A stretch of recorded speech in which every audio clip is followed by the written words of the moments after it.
विवेक यादव जी, गाजियाबाद से। राधे राधे। राधे राधे महाराज जी। महाराज जी, परीक्षा में कुछ असफलताओं के बाद मन व्यथित रहता है। एक तरफ लगता है कि मैं कहीं अपने साथियों से पीछे छूटता जा रहा हूं, दूसरी तरफ लगता है अगर सफल नहीं हुआ तो मेरा क्या होगा। महाराज जी, ऐसे में महाराज जी मेरा मार्गदर्शन करें कि हाँ मैं बिल्कुल, कैसे। ये नई अवस्था में ये सोच तो होती है। अगर बच्चा हम एकाग्रता पूर्वक अपने पाठ को, तो हमें लगता है कि फेल कैसे हम हो गए। आपके ग्रंथ इतने बड़े बड़े नहीं, हमारे ग्रंथ इतने मोटे मोटे हैं। स्वाध्याय हर चीज का 10 साल पहले पढ़ा होगा, अगर वो बात पूछोगे तो अभी 10 मिनट में पूरी उसकी व्याख्या करके बता देंगे। अगर आप प्रयासरत हो, प्रयत्नरत हो, तो अपने विषय में असफल कैसे हो जाते हो। या तो आप ब्रह्मचर्यहीन हो रहे हो, इधर उधर प्रपंच कर रहे हो, अपनी पढ़ाई से विमुख आचरण कर रहे हो, मनोरंजन कर रहे हो। नहीं तो बच्चा, अपने चैप्टर को हमें 1 साल दिया जाता है, 1 वर्ष दिया जाता है अपने चैप्टर को कंठस्थ करने के लिए, पुष्ट करने के लिए। कितनी पढ़ाई होगी। बिल्कुल, मतलब जिस विषय में लगो उस विषय में एकदम। तो हम कह रहे हैं तुम्हारा जो चैप्टर है हम उसे कंठस्थ कर सकते हैं। तो हम इतने कमजोर क्यों हैं कि हम फेल हो जाते हैं। अगर ये हो कि भाई टीचर कोई पक्षपात करता है तो बात अलग है, नहीं तो हम फेल क्यों हो जाते हैं। कहीं ना कहीं हम गलत हैं। हम अपनी गलती को सुधारें। और असफलता मिलना सफलता का एक प्रतीक है कि हमें और जोश आना चाहिए। आप जीवन में कभी असफल नहीं होंगे।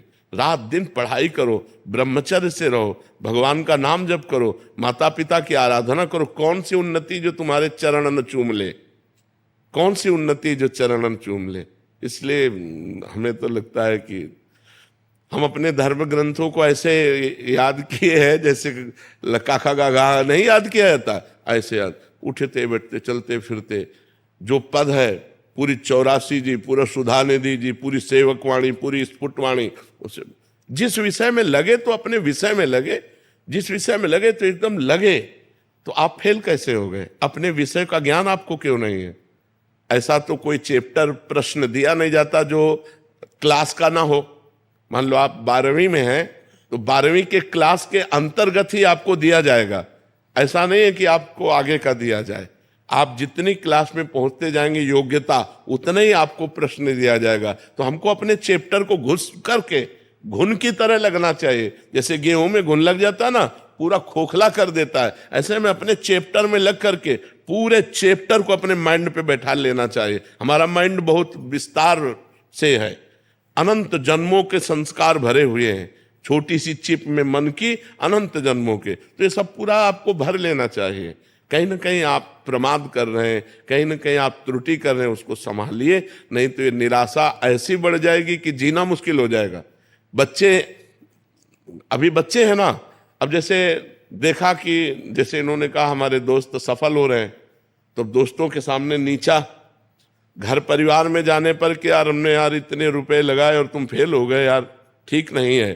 अब वो अंदर से इतना घुट जाता है कि उसे एक रास्ता दिखाई देता है। ऐसे कोटा में बहुत से बच्चे जो करते हैं, उसका कारण है कि उनको एक रास्ता नजर आता है कि अब मित्रों में कैसे जाऊं और घर के परिवार वालों को कैसे मुंह दिखाऊं। हर जगह ये आता है कि फेल फेल फेल, तो इससे अच्छा है कि हम कर लेते। कोई रास्ता थोड़ी है। आप भूत प्रेत बनोगे, फिर नाना प्रकार के और दुख भोगोगे।